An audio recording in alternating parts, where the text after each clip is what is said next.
그 다음에 유온, 점수, 점오 그렇습니다. 어떤 사람이 말하기를 점수, 점오 이것은 이제 그 적은 글에 보면은 유여 소명 소에서 밝힌 것과 같다 그런데 이것은 이제 앞에서도 인용했듯이 정원소에서 그 밝힌 것과 같다는 그런 뜻입니다. 그 밑에 보면은 개설 증오, 증오를 이제 한 것인데, 증오를 말하고자 하는 것인데, 여기서도 이제 그리 간략하게 점수, 점오, 점점 닦아가지고 한 가지씩 그렇게 깨닫는 것이냐. 아니면 한참 닦아가지고 한 번 깨닫고 또 한참 닦아가지고 또 깨닫고 하는 그런 것이냐 그런 얘기인데 이거는 그 소에서 그 얘기하는 것과 같다 그런 건 저 앞에서 우리가 지난번에 그거를 하면서 뭐 어떤 것을 이제 그 근거로 들었느냐 하면은 높은 누대에 올라갈 때에 한 발 한 발씩 올라가서 한 층 한 층으로 올라가 가지고 높이 올라가면은 멀리 볼 수 있다. 그런 대목이 나왔었죠. 그게 이제 정원소의 것을 인용한 것인데 그렇게 됐을 때 한 계단 올라갈 때 한 3m 보던 것을 두 계단, 세 계단 올라가면 한 5m나 7m를 보고 그랬을 때 점점 멀리 볼 수 있다고 한다면은 그게 점수 조모일 경우를 지금 얘기하는 거죠. 그러면 한 번 닦으면은 한 가지를 알고. 이게 이제 비유를 든다면 어떤 얘기가 되느냐면 이런 얘기가 되는 거거든요. 지금 선문에서 중략의 여기에는 간화선에서의 화두는 1702개라 그러잖아요. 보통 평균 이제 1700공항 그러는데 과연 화두 하나를 타파하고 나면은 그 다음에 또 다른 화두를 하나를 또 타파해야 되고 점수 좋으니까 그래야 될 거냐? 그런 문제가 될 수 있잖아요. 그런데 우리는 안 그렇거든요. 주로 이제 가장 무자 화두를 많이 얘기하고 있는데 무자 화두는 대종고선사가 주장을 했고 마삼근이라든지 그리고 또 이제 무자 화두에 대한 이제 그 병이 한 8가지를 이제 서장에서는 여러분들이 이제 공부를 해서 알겠지만 밝혔고 나중에 그 무자 십종병 그 간병에 관한 부분은 그거는 이제 보조 스님이 10가지를 다시 근거로 쭉 설명을 하고 그랬던 것이 지난번에 여러분들은 교육원에서 나온 교재를 봐서 그러는데 탄허 스님의 이 교림사에서 나왔던 서장 그 뒤편에 보면은 그것을 거기다 첨부를 해놨습니다. 그래서 그 보조 스님의 그런 견해가 이제 그 서장 뒤에 붙어가 있는데 탄허 스님의 경우는 저는 이제 오대선 문중이니까요. 탄허 스님의 경우에는 그게 탄허 스님 개인의 견해에 의해서만 그랬던 것이 아니고 하남 스님이 수심결이라든지 간화결이나 원돈 성불론 같은 것을 포함을 해서 뒤에 이제 그 보조법어를 편찬을 했던 뒤에 그게 들어가 있는 부분이니까 서장에서 미비했던 부분을 보충한 보조 스님의 그 견해가 서장을 가지고 배우고 난 뒤에 무자 화두나 다른 것을 가지고 공부하는 이들에게 도움이 된다고 보기 때문에 그걸 이제 뒤에다가 붙인 것 같고 그리고 일반적으로 우리가 알고 있는 무자면은 무자 하나만 철저하게 타파를 하면은 1700공안이 다 해통이 될 수 있다.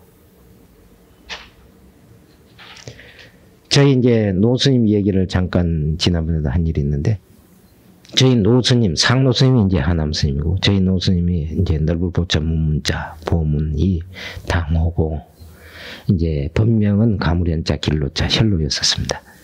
근데 이분의 그 이제 사형이 현칙 스님이라고 평양에서 우리나라의 그 목사 1호였던 스님이 이제 하남 스님한테 와가지고 이제 하루 저녁 이 얘기를 하고는 이제 출가를 했던 분이 있는데, 그분하고 함께 복천함에서 이제 결제를 한 해, 이제 겨울철 안거를 들어가면서 결제날 이제 부처님한테 마주 올리고 40대 이제 공양을 시작하면서 바루를 폈는데, 옛날 스님네들은 혼자 살면서도 바루를 꼭 펴주고 그랬거든요. 그러니까 두 손옷은 뭐 말할 것도 없죠. 근데 현직 스님이 이제 사형이니까 위에 앉고, 저희 이제 노스님이 그 밑에 앉고, 또 이제 다른 스님 밑에 앉고, 이렇게 너댓 명이 사는데, 죽비를 딱 치고 나서 바루를 전발을 하고 난 다음에, 그때 해방 직후인데, 저희 노스님이 자기 사형한테 지금 이 자리에 히로시마에서 떨어졌던 원자 폭탄이 떨어진다면은 어떻게 해야 살아날 수 있겠느냐? 일러라. 그러고는 당신이 죽비를 딱 쳤어요. 그러면 일어나가지고 청수물 이제 차관이죠. 그걸 들고 자기 사형 앞에 딱 서가지고 두 번째 일러라 그런 거예요. 그래 답을 못하니까 당신 바로에다가 물을 붓고 그 다음 밥도 당신 바로부터 해가지고 3일 동안을 현직 스님이 바로도 거두지도 못하고 그 자리에 그대로 앉아 있었다고 그래요. 요새 우리 선방에서 뭐 그런 경우가 있을 수 있겠어요? 지야 그러거나 말거나 후원에 가서 뭐 상에서 밥 먹고 뭐 거 입선하고 그러면 되지 무슨 뭐. 그 옛날 수자들은 그러지를 않았어요. 뿐만 아니고 60년대까지만 하더라도 해제 때가 되면은 제 방에서 어떤 조골설 스님 한 분이 화두를 던지는 거예요. 던지면 제 방에 조실 스님들이 거기에 대한 답을 신문사로 보내오면 그것이 쭉 게재가 됐었어요. 그게 67년경까지 그게 됐어요. 그럼 어떤 스님, 어떨 때는 정강 스님이 이제 화두를 거를 하기도 하고, 어떨 때는 금호 스님이 이제 거를 하기도 하고 그랬었는데, 67년 이후에는 그게 끊어졌어요. 불교신문에 그런 기사가 난 일이 없어요. 그러니까 지금 현재 수행하는 사람도 그렇지만은 지도하는 사람도 이 법에서 얼마나 물러나 버렸는지 몰라요. 그래가지고 저희 노스님이 3일 만에 바랑 챙겨가지고 법주사 내려와가지고 그의 겨울에 이제 법주사 큰절에서 사셨던 그런 이제 일이 있었습니다. 자, 106페이지가 되겠습니다. 유언. 또 어떤 사람이 이르기를 먼저 도노하고서 비로소 점점 닦는다는 것. 이게 이제 그 보조 스님이 주장하는 그런 내용이죠. 이것은 해를 잡아서 하는 말이다. 그러니까 앞에서 도노 점수할 때 이 도노는 해오다 하는 것을 이 보조 스님은 바로 이제 밝히고 있는 거죠. 그러니까 증오가 아니다는 것이죠. 장의 끊음을 잡아서 말한다면은 해가 떠오르면은 서리와 이슬이 점점 녹는 것과 같다. 자, 해가 뜨면은 서리와 뭐 안개 같은 것이 점점 걷히고 하는 것과 같다. 근데 이보다는 오히려 해가 딱 뜨면은 밝아지는 것과 같다. 그래야 될 텐데 왜 이 설이나 안개 같은 것이 점점 녹아서 없어지는 것과 같다고 비유를 들었을까? 깨달음이라고 하는 것은 밝음이잖아요. 그러니까 밝음이 없는 것이 무명이고 무명에 의해서 번뇌가 일어나는 것이고 가장 근본인 무명을 없애는 것 반대니까 밝음이잖아요. 명이잖아요. 그러면은 해오가 됐건 뭐가 됐건 이거를 밝음, 명이라고 표현을 해야 될 건데 왜 이렇게 이슬에다 비교를 했을까? 이것은 점수를 뒤에 염두에 뒀기 때문이 아닐까? 바로 그 뒤에서 그런 얘기가 이제 가능한 거죠. 그 다음에 덕을 이루음을 잡아서 말한다면은 어떤 아이가 태어나기는 태어났는데 몰록 태어나지만은 뜻과 기운이 지기가 점점 세워지는 것과 같다. 그러니까 처음에는 걷지도 못하다가 걸을 수도 있게 되고 또 생각도 바르게 가질 수도 있고 그렇다고 해서 나이 50, 60 됐다고 해서 꼭 정견, 올바른 견해를 가지고만 산다고는 할 수가 없지만은 이런 비유를 든 것은 점점 이제 자라고 점점 이슬 같은 것이 사라지고 하는 것은 점수에 염두를 두었기 때문에 이런 비유를 쓴 것이 아닌가 그렇게 이제 생각이 됩니다. 그러므로 화엄에서 처음 마음을 발할 때 곧 정각을 이룬 연후에 삼연십성을 차례로 닦아서 정득하는 것이니 만약 깨닫지 못하고 닦는다면 참으로 닦는 것이 아니다라고 말했다. 그러니까 앞에서도 얘기했듯이 적어도 회통은 경전을 가지고 치는 것이 올바른 불교의 논조다. 그걸 앞에 제가 이제 전제로 한 이유가 그것입니다. 금시에 지금의 혹 이르기를 원교의 십신에도 십천겁, 천겁을 10번 하면 만겁이죠. 그런데 옛날 사람들은 이렇게 말을 재밌게 하느라고 느려서 십천겁 그랬습니다. 48원 같은 것도 68원 그러죠. 68, 48 그러니까는. 그런데 그거를 이제 익숙하지 않은 사람은 6하고 8하고 보태면은 14밖에 안 되는데 그런데 이제 거기에는 곱하느냐 보태느냐 뭐 그건 이제 건데 일반적으로 그 내용 자체는 이제 곱하는 것으로 되죠. 68원 그러면은 미타 68원 그럼 글자를 맞추기 위해서 이제 68로 했지만은 48원 이제 그런 의미도 되듯이 여기도 이제 10천겁 그냥 만겁을 그러면 될 텐데 10천겁 그래서 이런 것은 그런 그 글자 거라든지 시적인 그런 그 한문이 가지고 있는 최대의 미력 그런 것들을 밝히는 그런 내용일 수도 있습니다. 진에서 발심주에 둔다고 하였느니라.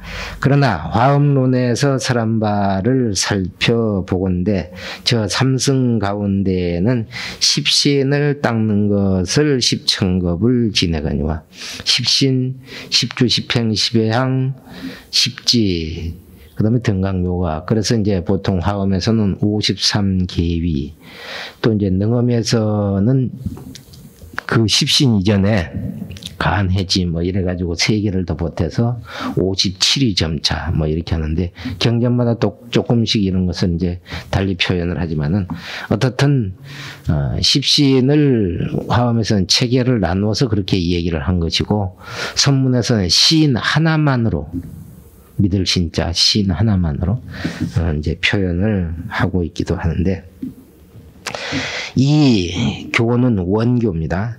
원교 가운데의 근본지인 부처님의 법계도 교체 가르침의 그 자체는 부처님이 표시하고자 하는 표방하고자 하는 어떤 경전에서도 다 똑같은 의미지만 더욱이 이제 원교인 화엄, 화엄에서는 교체를 삼음이 된 까닭으로 교체가 신을 근본으로 했다 해죠. 다만 재간과 능력으로서 실상을 본다면은 곧 얻어서 한량없는 겁을 논하지 않는다 했다. 그래서 이제 법성계 가운데도 보면은 일념즉시 무량겁 그렇게 이제 표현을 하고 있죠. 그렇게 말씀을 하셨거늘 지금의 부처님의 가르침을 배우는 자들은 다 이 논을 보지 않는 까닭으로 상근기 범부가 깨달아드는 곳이 이 초발심주라는 말을 들으면은 곧 손바닥을 치면서 크게 웃는다. 크게 웃는다고 하는 것은 그냥 그 대수롭지 않게 생각을 하고 아주 낮게 평가한다. 그런 얘기죠. 그러니까 이제 이 해오가 증오가 아닌 부분을 지금 설명하고자 하는 내용이죠. 해오에 대한 그러니까 올바른 아는 그러니까 바르게 부처님의 교법과 깨달음의 체계가 있다는 사실을 믿는 것 그걸 알고 믿는 자체가 해오니까 그런 다음에 점점 수행하는 것이 이제 도노 다음에 이제 점수가 되는 것이니까요. 또한 법집 벼랑록 가운데 이르되 깨달은 후에 십신의 첫 자리에 든다라고 한 그것을 이 선언제전집 도서에서는 초발심주를 이끌어오니 어금이 있는 것 같다. 그러니까 경에서 이 얘기하는 것하고 십천겁을 닦아야 된다고 했으니까 그것이 차이가 나는 것 같으나 이해하는 데는 식혜와 지혜가 있다. 식혜는 완전한 증오에 의해서 아는 것이 아니라는 것이죠. 그러니까 여기에 식혜라는 말은 해오라는 뜻이 있고 여기에 지혜라고 하는 말은 증오의 뜻이 있는 것입니다. 깊고 얕은 것이 다르고 또 오르고 내리는 것이 같지 않는 까닭으로 깊고 얕은 것, 오르고 내리는 것. 깊고 얕은 것은 법을 잡아서 표현하는 것이죠. 가르침 자체가 원교가 있고 소승교가 있고 하는 그런 깊고 얕은 것이 있고 밑에 오르고 내리고 하는 것은 그건 근기를 잡아서 하는 얘기죠. 같지 않는 까닭으로 서로 어기지 않는 것이다. 또 화엄에서 사람 바에 의하건된 신의의 처음에 세 가지 깨달음의 이치를 밝히는 것은 이 해오요. 십주에 들어가는 자리에서 증오를 밝혔으니 이것은 선언제전집 도서와 더불어서 화엄론에서 밝힌 바의 위에 드는 것과 같은 이 십주 초, 십신 다음에 십주니까 십주의 초로되 해의 오가 여긴 증오죠. 해의 그 오가 다른 것은 어째서 그러한 것인가? 그러나 앞에서 밝힌 바와 같이 화엄의 가르침에서는 도노돈수의 이동과 교화를 받는 자의 이기가 갖추어져 있는 까닭에 깨달음은 해오와 증오에 통하는 것이요 닦음은 점과 돈에 통하는 것이니 그러므로 두 가지 설이 근기에 나가서는 다름이 있으나 법인 주의 자리는 하나가 되는 것이니라. 이제 또 원돈의 신해라고 하는 것을 잡아서 말할 뿐이라. 만약 교 밖에 별달리 전한 것이 있다고 할진대는 이것은 한계에 있는 것이 아니다. 교 밖에 별달리 전한 것이 있다고 한다면은 여기에 이제 문제가 있는 것이죠. 선문에서는 교 밖에 따로 전하는 것이 있다. 그것을 내세워서 이심전심이다. 교는 부처님의 말씀이고 말씀 밖에 따로 전한 것이 있다. 그것을 달리 해석을 해서는 안 된다는 것이죠. 부처님의 교로서 가르침 그 자체 내에 부처님이 전하고자 하는 내용이 그 안에 다 있는 것이지 그것을 떠나서 따로 있다고 하는 것은 벌써 부처님의 법하고는 달라진다는 것이죠. 이거 한번 생각해 봅시다. 지금 우리는 이제 가장 크게 나눈 것이 성별 가운데 여성과 남성입니다. 여성과 남성. 그러는데 현재의 위치인 여성과 남성은 다른 말로 표현하면은 근기에 해당하는 거거든. 기틀에 해당하는 거예요. 그런데 여성이 가지고 있는 마음 그 자리나 남성이 가지고 있는 그 마음 자리는 똑같이 부처가 될 수 있다. 그렇다면은 그것은 법의 자리에서 하는 거예요.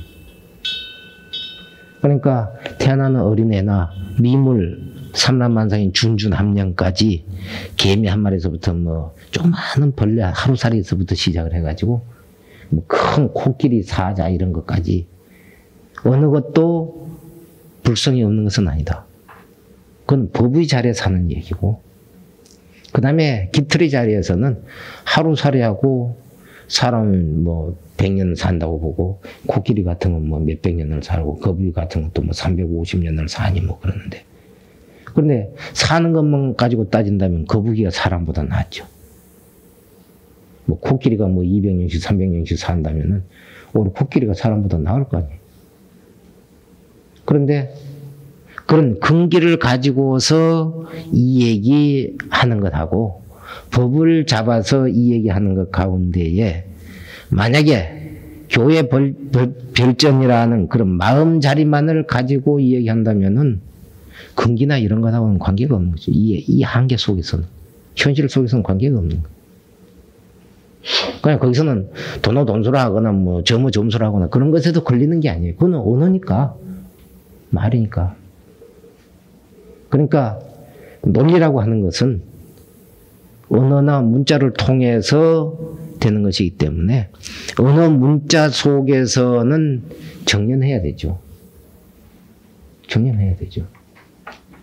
그런데 그것이 아닌 자리에서 일어나는 상황들에 대해서는 그것은 그 상황에서만 통하는 것이기 때문에 달리 여기서 논의를 해야 될 그런 가치가 있는 것이 아니다. 그런 얘기가 될 겁니다.